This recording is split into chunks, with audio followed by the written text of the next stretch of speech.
Motion होगा वो constant होगा। कंस्टेंट पे कहानी बहुत बड़ी मतलब बहुत बड़ी बड़ी बातें होती हैं, लेकिन पर्पस क्या है? कंस्टेंट रिलेशन से सवाल बनाना ना, तो हम लोग सीधा सवाल पे ही अटेम्प्ट लेते हैं और सवाल से ही समझना शुरू करते हैं, कहानी छोड़ते हैं। क्योंकि कहानी करेंगे, डेरिवेशन करेंगे, 2 क्लास वेस्ट होगा और आएगा समझ में 0। ये फिक्स है। हमें पता है कि कंस्टेंट को अगर हम जरा सा भी एक्सप्लेन करना शुरू करें ना, तो बहुत बड़ी लंबी चौड़ी कहानी शुरू होगी और उसके बाद अगर रिजल्ट बता भी देना तो फिर रिजल्टे में कंफ्यूजन होने लगेगा, उससे अच्छा नहीं बता। लेकिन हाँ, थोड़ा सा समझना जरूरी है कि ये कैसे काम करता है, ये तो समझना पड़ेगा हमें। तो देखो कंस्ट्रक्टेड, अरे किसी को नहीं छोड़ता है लड़का।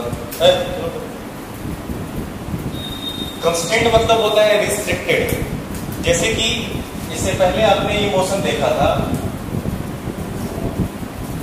अगर एक पुली से एक ऑब्जेक्ट मान लो ड्रेन कर रहा हो, ठीक है,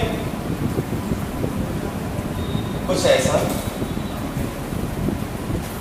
है ना, तो नॉर्मल सी बात है, अगर इसका मास m2 और या इसका मास मान लो 2m और इसका मास अगर m हो, एक्सेलरेशन होगा इस वाले ब्लॉक में।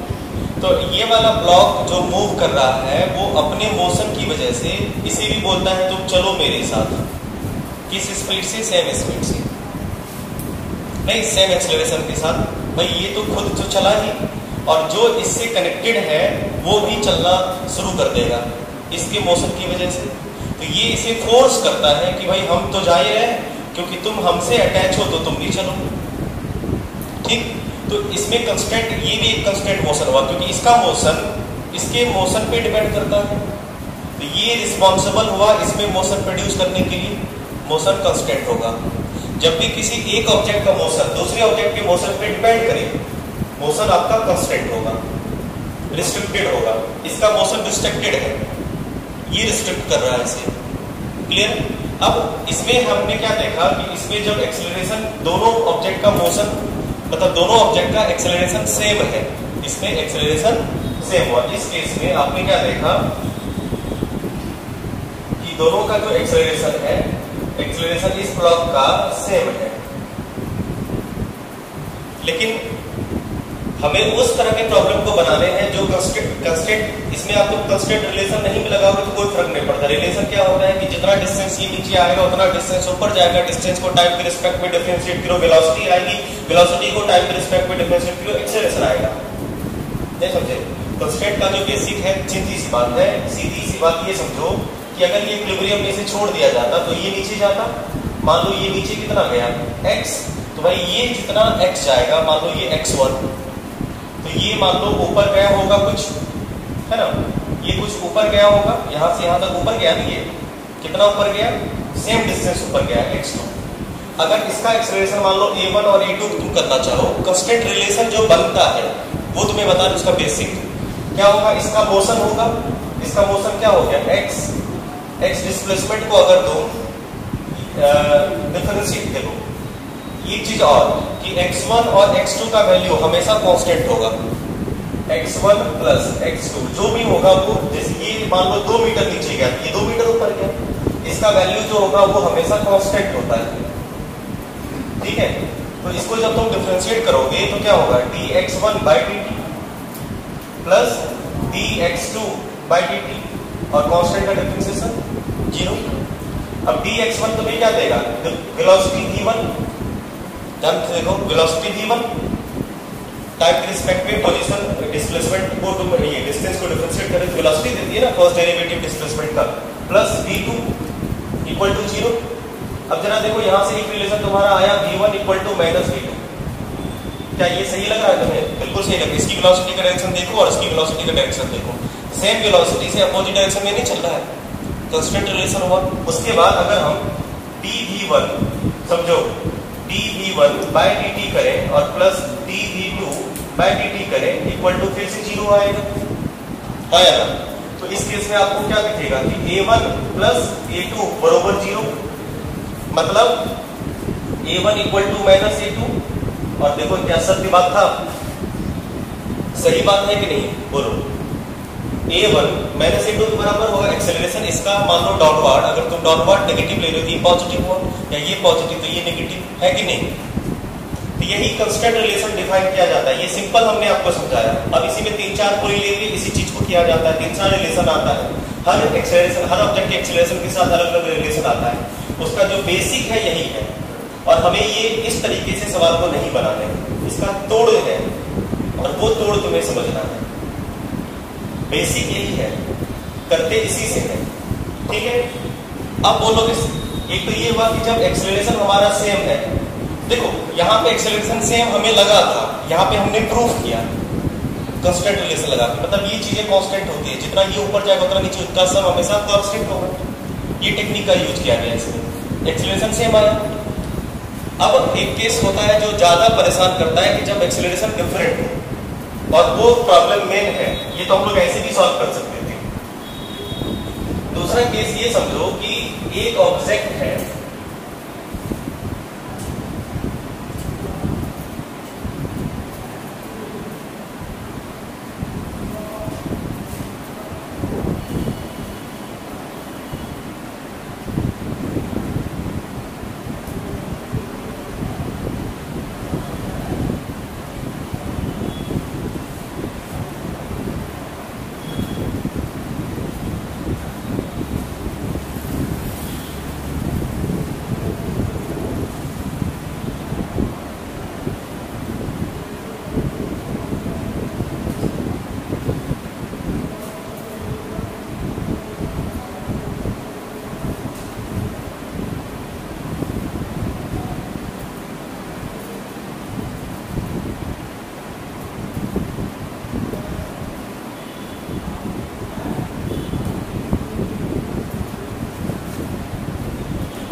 देखो ये पुली हमारी फिक्स है और ये पुली मूवेबल है। इसे जरा महसूस कर पा रहे हो, अगर ये रस्सी खिंचाएगी तो पुली भी ऊपर जाएगी। बोलो, अब इस केस में अगर मान लो इसका मास मान लो 2m, या चलो m2 कर लेते हैं, और इसका मास मान लो m1 है। अब तुम हमें ये बताओ, अगर ये ऑब्जेक्ट a एक्सेलरेशन से जा रहा होगा, तो अब ये बताओ, इसको खींचोगे ना a एक्सेलरेशन से, तो बताओ ये इसका एक्सेलरेशन क्या होगा, a होगा। फील कर पा रहे हो, a होगा? नहीं होगा, क्योंकि देखो ये खिंचाएगा तो ये रस्सी ऊपर जाएगी, तो ये ब्लॉक भी ऊपर जाएगा।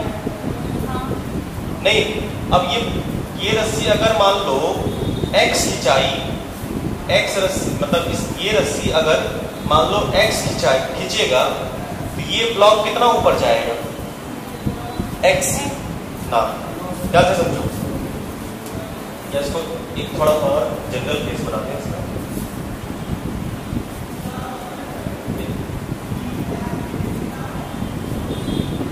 बस ये एक बात समझ लो कंस्टेंट का, इसके बाद हम आपको कंस्टेंट से लेके कोई दुख नहीं देने वाले हैं, इतना तो समझना पड़ेगा आपको। बस थोड़ा सा फील लेके इसको समझना।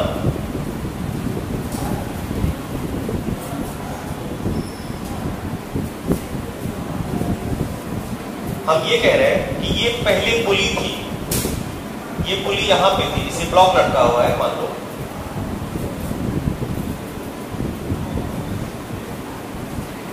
इससे ब्लॉक लटका हुआ है था पहले मान लो कुछ m1 मास का। अब ये पुली कितनी ऊपर गई है, यहां से यहां ऊपर गई है, तो ब्लॉक मान लो फिल कर पा रहे हो, इसके साथ ब्लॉक भी ऊपर गया होगा ना, ठीक था या ना। ये था इनिशियल पोजीशन पुली का। अब ये जो ब्लॉक है ये a एक्सेलरेशन से नीचे मान लो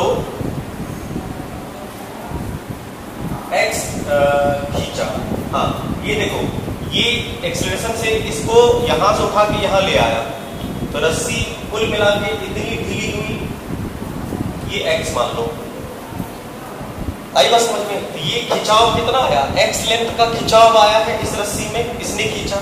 अब ये जो रस्सी खींची गई होगी, ये रस्सी कहां से खिंचाई होगी, यहां से खिंचाई होगी, यहाँ से खिंचाई होगी, तो यहाँ से कितना रस्सी खींचना है x, तो ये पूरी रस्सी कितनी खिंचाई होगी x, ये रस्सी देने वाला कौन यहाँ पे ना, ये कितना रस्सी देगा, जितना ये ले रहा है कितना ले x ले रहा है, तो ये क्या करेगा पुली को भी से ऊपर ले जाना है, तो ये x इसमें क्या है 2 इंड है और ये दोनों आदमी मिला के x देने वाला है, तो एक बोलेगा कि हम x/2 देते हैं, तुम भी x/2 दो, दोनों मिला के x दे देंगे। नहीं समझा? इसमें क्या हुआ है कि इसके 2 हिस्से, जैसे टाइट होगा तो टाइट होके ये वैल्यू और ये वैल्यू, ये दोनों वैल्यू ऊपर जाएगा ना सर, रस्सी 2, ये पुली के 2 सिरे हैं, ये दोनों सिरे ऊपर जाएगा, इस सिरे से कुछ लूजनेस आए, चलो ये नहीं पता, x छोड़ो, हमें नहीं पता कि कितना नीचे गया है, एक एक्सेलरेशन से नीचे जा रहा है बस ये पता है, और इसका एक्सेलरेशन अभी नहीं पता, ध्यान से समझो। अब बताओ अगर ये पुली ऊपर जाएगी तो ये बोलोगे सर यहाँ पे ये रस्सी लूज होगी कि नहीं होगी, बोलो कितना, मान लो x लूज हुआ, तो इधर x लूज होगा तो इधर भी तो x से लूजनेस आएगा ना, दोनों स्ट्रिंग में x लूजनेस आएगा ना, तो कुल मिला के जब ये पुली ऊपर चल जाएगी तो कितना लूजनेस आएगा, x 2x, x इधर से लूज हुआ रस्सी, x इधर से लूज हुआ रस्सी, कुल मिला के टोटल रस्सी कितनी लूज हुई, 2x रस्सी लूज होती है, तो ये टोटल कितना नीचे गिरेगा, धम से कितना गिरेगा, 2x नीचे गिरेगा।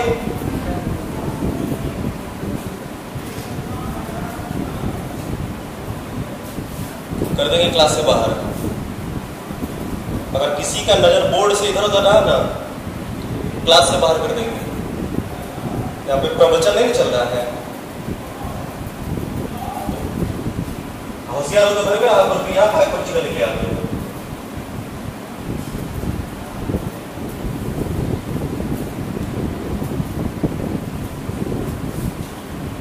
ये बात समझ पाए, ये पुली जब x ऊपर जाएगी, पुली गई टोटल कितनी, पुली कहां से कहां तक गया है, पुली में शिफ्टिंग हुआ है मात्र कितना लेंथ का, x लेंथ का, लेकिन पुली के पास जो 2 छोर में रस्सी है, ये रस्सी भी x ढीली हो गई, ये रस्सी भी x ढीली हो गई, तो पुली के ऊपर x जाने से 2x का स्प्रिंग में लूजनेस आया, और ये 2x लूजनेस कितने मिलेगा, ये खींचेगा।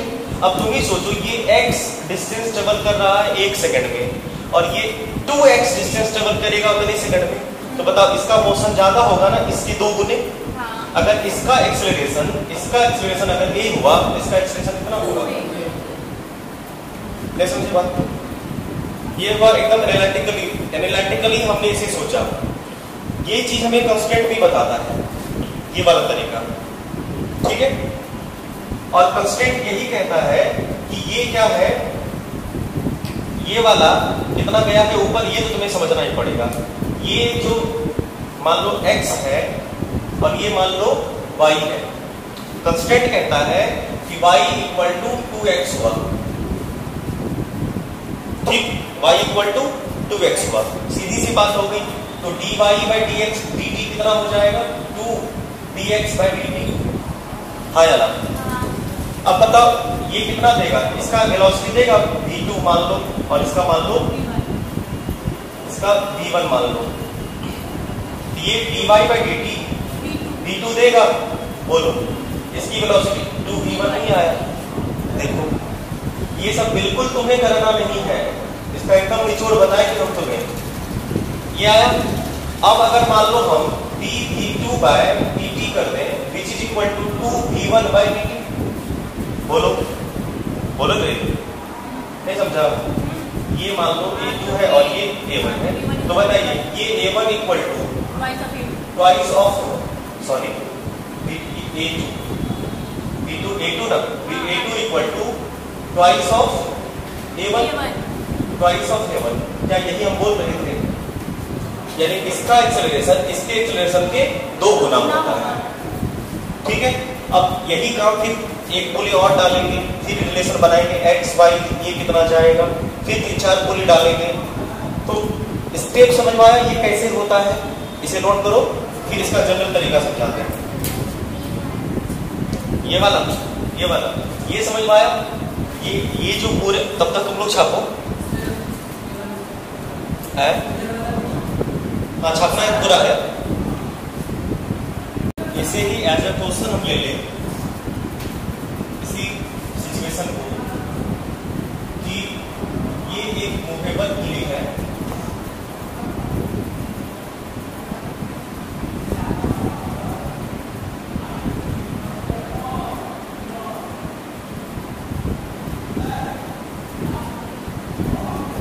जब ये पुली बनाना हो ऐसे बना लीजिए ना, दिक्कत नहीं होगा,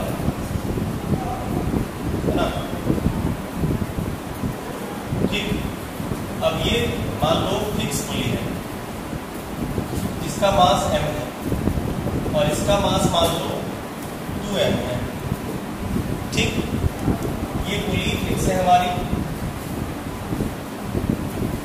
हमें पूछा गया ये ब्लॉक मान लो B है और ये ब्लॉक मान लो A है, आपको फाइंड करना है acceleration of block A and acceleration of block B। आसान सा रिलेशन है ना। इसे देखो आप FBD से भी बना सकते हो। एक तो कंस्ट्रक्ट सीधा देखा कि आपको पता है कि एक्सेलरेशन ऑफ ब्लॉक A जो होगा वो प्राइस ऑफ A होगा, ये सुनो होगा।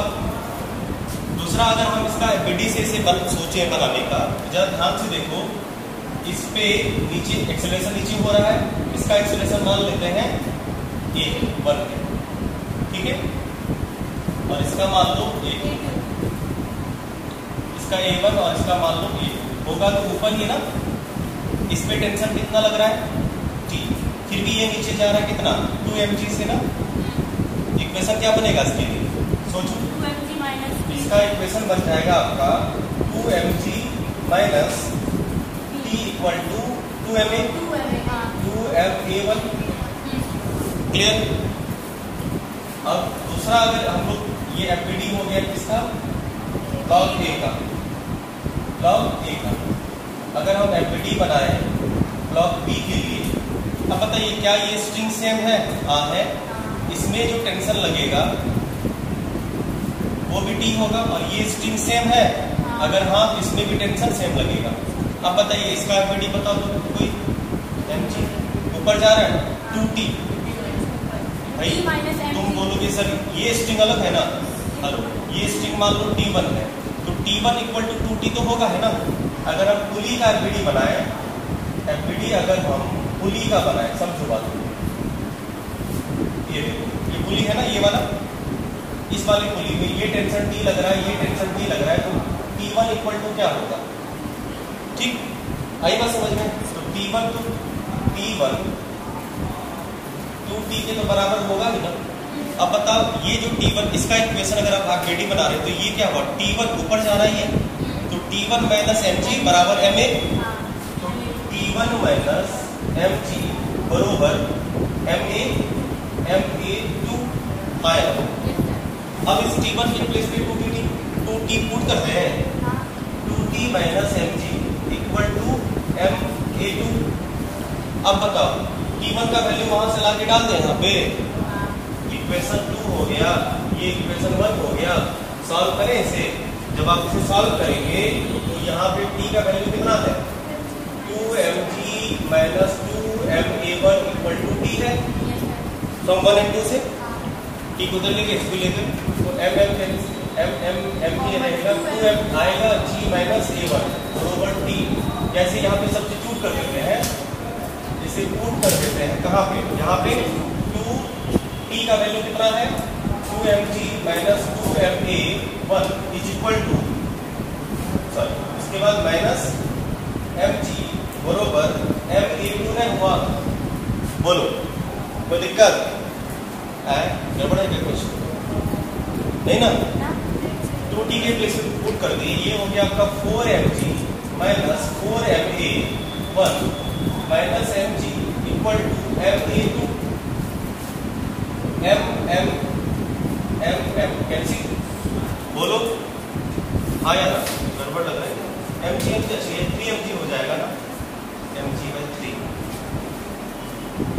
प्राइस होना चाहिए। अच्छा मास है ना ज़्यादा इसलिए कोई बात नहीं। तो अब यहाँ पे बताइए 4G में से एक चीज आएगा, तो 3G माइनस 4a1 बरोबर a2। और एक इक्वेशन चाहिए क्या? अच्छा a1 G का वैल्यू बताइए 4A2। हाँ ठीक है, A1 minus A2 relation constant से है। ठीक है, यहाँ से रिलेशन क्या तुम्हारा बना, यहाँ से रिलेशन बन गया आपका A2 इक्वल टू 3G बना, सही है। एक रिलेशन बना आपका A2 equal to 3G minus 4A1 आया, बोलो ये रिलेशन बना ना, A2 equal to 3G minus 4A1। अब यहाँ पे तुम्हें देखिए कांस्टेंट भी लगाने हैं। कांस्टेंट कहता है A1 A2 का वैल्यू निकालना। हाँ, कांस्टेंट कहता है कि A1 जो होगा वो ट्वाइस ऑफ A2 के बराबर होगा। ये कांस्टेंट देखो, दो वेरिएबल है तुम्हारे पास, तो दो इक्वेशन बनेंगे अलग अलग। एक तो तुम्हारा यहाँ से आया, एक कांस्टेंट से आएगा यहाँ से, तो A1 का वैल्यू अब आप पुट कर दीजिए किसका, 2A2। A2 आपका आ जाएगा A2 equal to 3G minus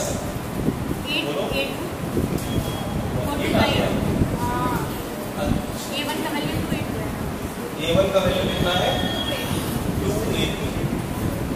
A1 का वैल्यू 2A2। हाँ सही तो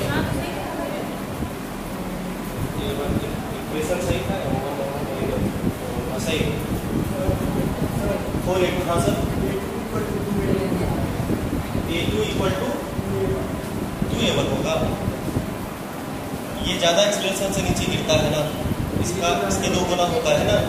A1 बराबर सही है 7 का समथिंग होगा, 7 आ रहा है। ये हो गया तुम्हारा 8A2 कुल मिला के ये तुम्हारा 9 हो गया। हाँ 9A2 इक्वल टू 3G, तो A2 इक्वल टू आ गया आपका A2 इक्वल टू 3G/9। हाँ सही है 100%। G/3 आया ना, मेरे दिमाग में G/3 कर रहा था। G/3 A2 आपका G/3 आ गया, और A1 कितना आ जाएगा, ये वो तुम्हारा आ गया क्या A2। इस हिसाब से फिर A1 कितना आएगा, देखो सवाल में बनाने तुम्हें ऐसे ही है, एफबीडी वाला पार्ट ही करना है। ये पार्ट का तोड़ हम तुम्हें बताएंगे, क्योंकि ये रिलेशन तुम्हें पता होगा तब ना तुम A1 A2 का वैल्यू निकाल पाओगे। ये रिलेशन तो तुम्हें एफबीडी से आ जाएगा, और दूसरा एक तुम्हें कंस्टेंट लगाने पड़ेंगे। तो कंस्टेंट का जो अल्टरनेट ऑप्शन है वो हम तुम्हें बताएंगे, जो कंस्टेंट तुम्हें ये चीज बता देगा। A1 A2 तो तुम्हें निकालना ही पड़ेगा ना। हाँ, तो उस हिसाब से फिर A1 कितना आ जाएगा 4 का। अच्छा यहाँ पे इंक्लूड कर देते हैं, सही। A1 इक्वल टू हो गया 2, और A2 का वैल्यू कितना G/3। फटाफट इसे छापो, फिर आगे बात करते हैं। जल्दी छापिए, जल्दी करिए। देखिए मान लीजिए हमारे पास इस तरह की सिस्टम है, पुलिस सिस्टम कुछ इस तरह का। ध्यान से पहले देखो,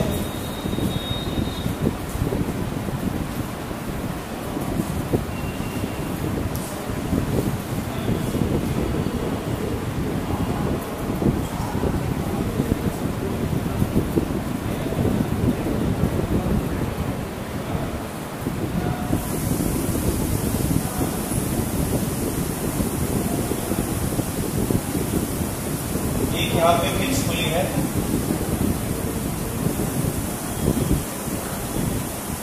ये मान लीजिए या इसके अगली स्ट्रिंग से दूसरी वाली पुली लटकी हुई है।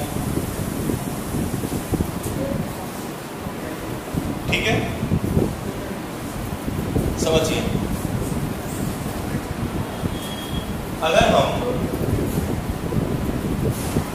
अगर हम इन दोनों इंड से एक ब्लॉक बांध दें, ठीक है,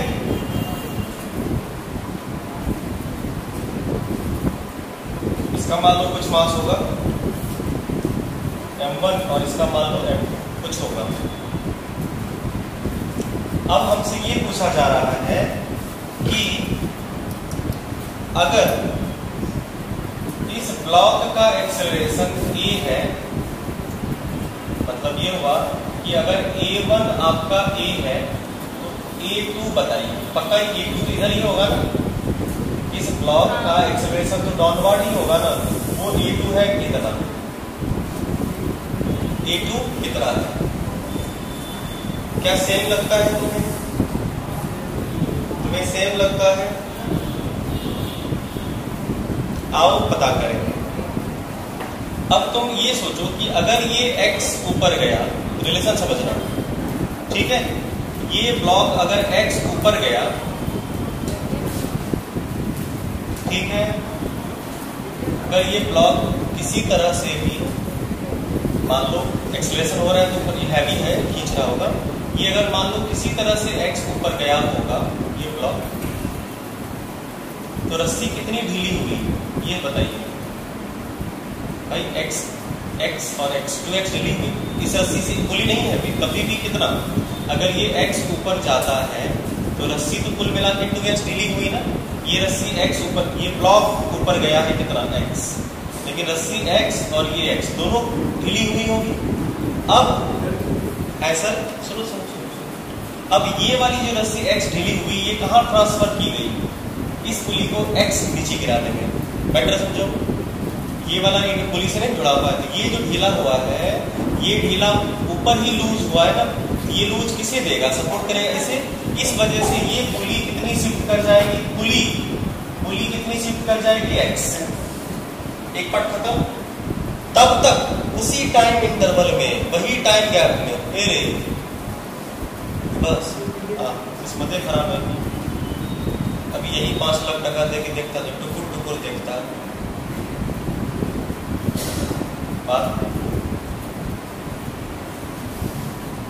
इसके x लूज होने की वजह से पुली x नीचे गिरी होगी, ये पुली का रस्सी है ना रे, तो पुली का रस्सी कितना ढीला हुआ x, तो गिरेगा कितना, ये पुली कितना गिरेगा, x गिरेगा। गुड।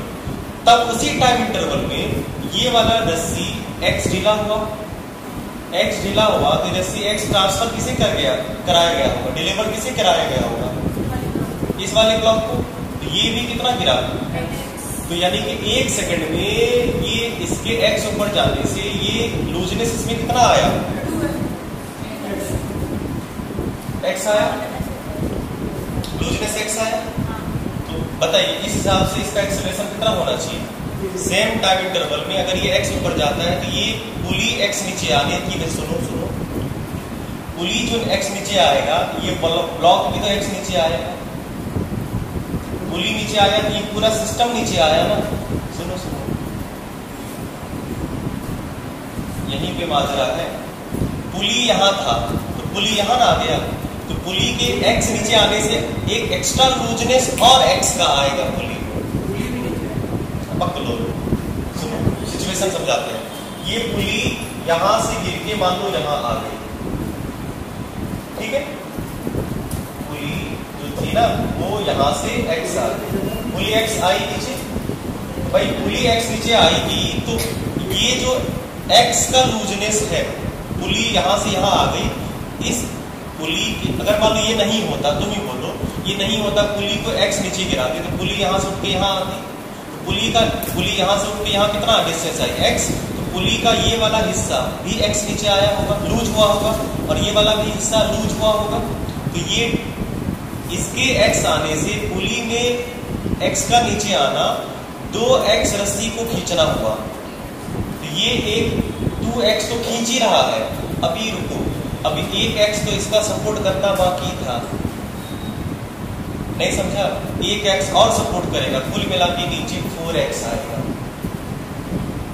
नहीं समझा, पता नहीं इतना जल्दी कैसे आएगा, समझ में, जब तक इसे तुम फील नहीं करोगे नहीं होगा। बार बार में ये करना नहीं है, 1-2 बार बस समझना तो जरूरी है ना, ये करना है नहीं। हम ये कह रहे हैं कि अगर मान लो सिर्फ ये सिस्टम होता, सिर्फ आपके पास ये सिस्टम होता, ये सिस्टम अगर हम आपको दे रखे होते,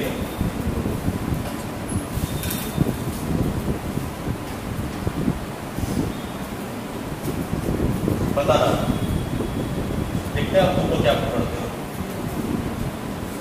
अब नहीं पकड़ पाए तो कब पकड़ोगे,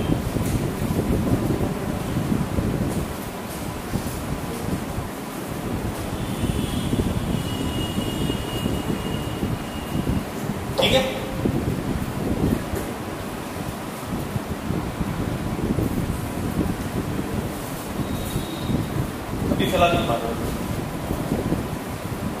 अब है कि अगर मान लो इसे तुम x सपोर्ट करोगे, अगर तुम इसे x ऊपर ले जाओगे तो ये पुली x नीचे आएगी। पुली के x नीचे की वजह से, भाई पुली में तो दो रस्सी है ना, ये दोनों रस्सी x नीचे आएगी ना, इस रस्सी को भी x नीचे शिफ्ट करना पड़ेगा और इधर वाला भी जब x नीचे शिफ्ट करेगा तब तक पुली आपका यहाँ से, जो यहाँ पे पुली था वो पुली यहाँ आ जाएगा। इस पुली के यहाँ आने से ये रस्सी भी x और x मिली हुई होगी, तभी तो पुली x नीचे आ पाएगा। अगर मान लो बोलोगे सर x ढीला हुआ तो पुली x/2 नीचे आएगा, उसको दोनों तरफ नीचे लूज करवाना है। अगर पुली को 10 मीटर नीचे गिराना है तो इधर वाली भी रस्सी 10 मीटर और इधर वाली भी रस्सी 10 मीटर गिरेगी, तब पुली 10 मीटर गिरेगा। अगर एक रस्सी 10 मीटर लूज होगी तो उसको वो दो बराबर हिस्सों में ले लेता है, दोनों हिट है ना। तो अगर पुली x गिरी है इसका मतलब रस्सी लूज कितना हुआ होगा, 2x हुआ होगा। Very good. पुली के x नीचे गिरने से इस रस्सी में 2x का लूजनेस आया, कंफर्म। Very good. हम ये पहला बात तो समझ में आ गया तुम्हें। तो पार्ट 1 खत्म। अब तब तक क्या हो रहा था, तब तक ये जो ब्लॉक है, ये ब्लॉक भी जैसे ये नीचे आएगा तो ये ब्लॉक भी नीचे आने की टेंडेंसी तो ऑटोमेटिक हो गई ना। नहीं, ये जैसे ये x गिरेगा तो ये घूमना स्टार्ट करेगा जल्दी से, तो ये पूरा सिस्टम नीचे गिरा तो ये पूरा सिस्टम भी नीचे गिरा होगा। मतलब x, ये M2 जो है ये भी x नीचे गिरा होगा। इस पुली के x नीचे गिरने से M2 भी x नीचे गिरा होगा। M2 भी तब तक x नीचे गिर चुका। अब उसी दरमियान ये वाला जो x है ये भी सपोर्ट करने के लिए पहुंच गया। ये बोलेगा हम तुम्हें कितना सपोर्ट कर रहे हैं, x सपोर्ट कर रहे हैं, तो लो एक x और एक तो 2x ये पुली के x नीचे गिरने से हुआ और पुली के x नीचे गिरने से ये ब्लॉक भी x ही गिरेगा। तो कुल मिला के ब्लॉक्स कितना 3x नीचे गिर चुका है।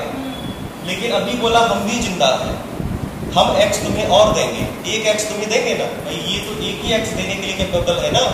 जब ये x ऊपर जाएगा तो ये x नीचे ही गिरेगा, ये कुल मिला के एक x और देगा, कुल मिला के ये ब्लॉक आपका 4x नीचे गिर गया। आई बात समझ में, 4x नीचे गिरा। तो यहां से ये आपको समझ में आया है कि ये अगर x है तो कुल मिला के ये अगर y है तो रिलेशन क्या बना,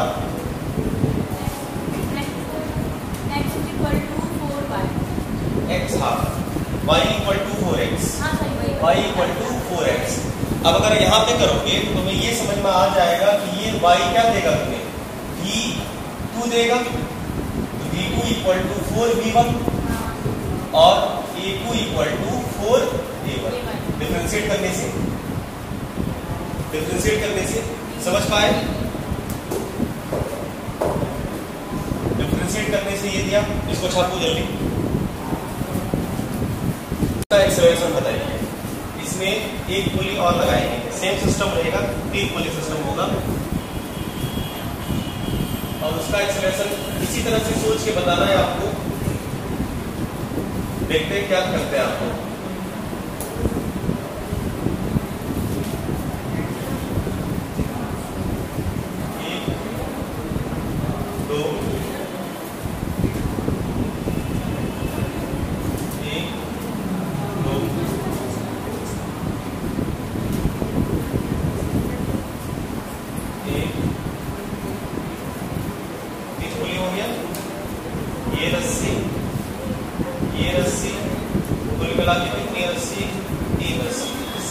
ब्लॉक है आपका, मान लो M1 और इससे एक रस्सी आपकी लटकी हुई है, इसका मास मान लो बेचारा M2 है। अगर A1 ऊपर है इक्वल टू A, तो बताइए इस ब्लॉक का जो एक्सेलरेशन A2 है वो कितना होगा। आप इसे ट्राई करिएगा, ये टोटल 7x का रिलेशन बनता है।